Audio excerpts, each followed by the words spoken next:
Guys, timbang naman tayo guys ng saging guys. Kay mag deliver na naman tayo guys. Ito guys, mga saging natin guys. Oh. Timbangin natin guys.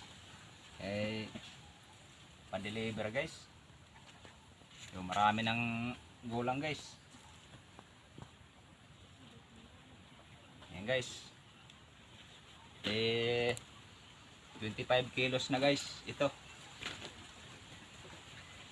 Ganito lang ang ano natin dito guys. Kay yan guys oh.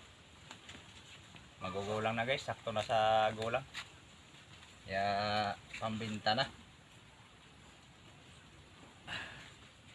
Yung maganda yung harvest natin ngayon guys ng saging.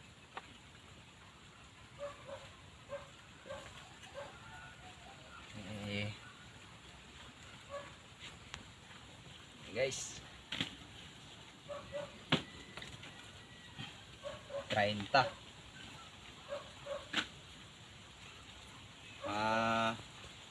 Buti yata 80 kilos guys. Sige guys, update ko na lang kayo ulit guys.